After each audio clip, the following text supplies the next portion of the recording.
Hello mga kakoral, nandito pala ako ngayon sa Herradura Sag Farm para administer ng iron sa ating siyam na biik at the same time ay magkakastraight sa ating mga biik. Kaya samahan niyo ako sa aking YouTube channel, Coral, your guide to animal production.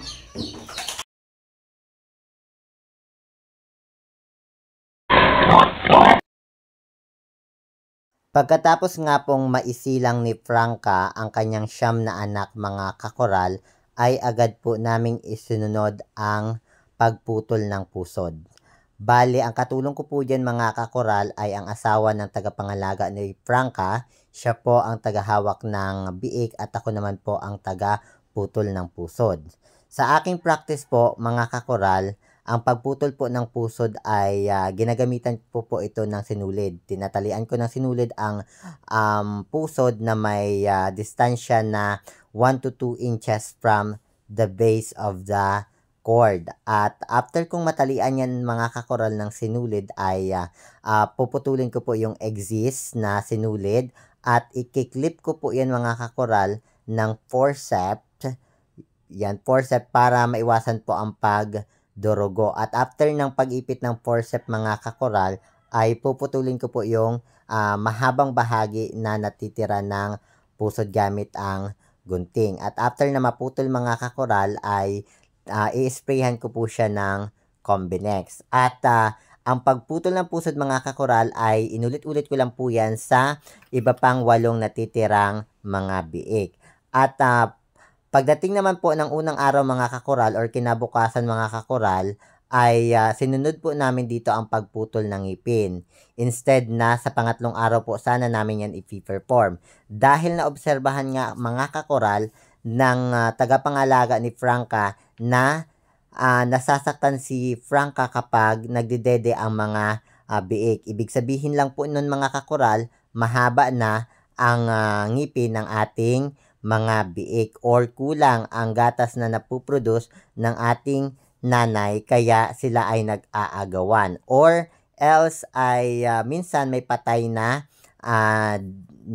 tits or dede ng ating inahin kaya nag-aagawan sila. So bali yan nga pala mga kakoral ay pangunang araw at yan mga kakoral ay inulit-ulit ko lang sa iba pang 8 natitirang mga biik. At sa pangatlong araw naman mga kakoral, dito na po kami nag-perform ng castration na pag-supplement ng iron at the same time pagputol ng buntot sa ating mga biik. Bale, ang inuna ko nga pala dyan mga kakoral ay ang mga lalaking biik. Nag-perform po ako dyan ng castration, nag-perform po ako dyan ng pagputol ng buntot at the same time ay pag-inject ng iron at pag-inject din ng antibiotics dito sa ating mga lalaking biik. Bale, ang pinerform ko nga palang castration, the way of castration mga kakoral ay 2 incision. Bale, pag sinabi pong 2 incision, 2 sugat po ang gagawin natin sa magkabilaang testes ng ating baboy or testicle ng ating biik. Yan po mga kakoral, i-closer natin yan. So, bali 2 po yan mga kakoral na sugat, 2 butas. So, pagkalabas po ng testes mga kakoral ay syempre kailangan natin yan isagad at iipitin po natin yan ng forceps para maiwasan po ang pagdurugo at kapag tinanggal na natin itong kanyang testes. Bali, kapag may tanong ka nga pala mga kakoral regarding sa castration, you can visit my YouTube channel, Coral, your guide to animal production. At doon mga kakoral ay may tutorial ako doon kung paano mag-perform ng castration step by step. So, after ko ngang mag-perform ng castration mga kakoral ay sinunod ko na ang pagputol ng buntot gamit ang ating gunting. At hinila ko lang po yan ang sa ilalim na bahagi para ma-align po yung mga cord doon sa ating pinag-castratan. At after nyan mga kakoral, pinunasan ko na ng alcohol ang magkabilang liig ng ating biik para naman sa pag-i-inject ng ating iron at antibiotics. If you have question pala mga kakoral regarding sa pag-perform ng sa bakit kailangan mag-inject ng iron sa ating mga biik, you can also visit my YouTube channel, Coral, Your Guide to Animal Production, regarding dito sa tanong na yan. Bakit kailangan natin mag-inject ng iron sa ating mga biik sa pangatlong araw? At mahirap mga kakural ha, mag-voice over ha. At regarding naman sa pag-i-inject ng antibiotics mga kakural, napakasimple lang yan. Dahil gumawa tayo ng sugat sa iba't ibang bahagi ng katawan ng ating biik, so kailangan nating i-block agad ang pagpasok ng mga disease-causing agents na apekto or makakapagbigay ng infection sa ating mga biik, na kung saan ay magreresulta sa hindi mabilis na paglaki ng ating mga biik or panghihina. At yan mga kakural, ang pag-perform ko nga pala ng castration, pag-perform ko ng injection ng iron at antibiotics, pagputol ng buntot sa ating mga biik ay inulit-ulit ko lang ulit yan sa 8 pang natitira na mga biik. Bale, ang mga lalaki mga kakural, syempre kailangan i-castrate. Syempre, yung mga babae naman mga kakural ay hindi na kailangan syempre i-castrate yon.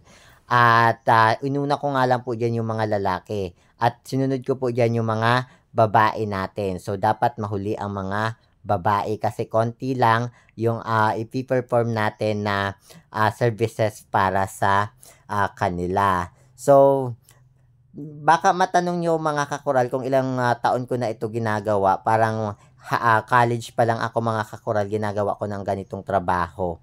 At 7 years na po ako sa service mga kakural bilang guro. At ito po yung aking ginagawa every morning and every afternoon. Maswerte mga kakural kung araw-araw ay may tawag ng tungkulin.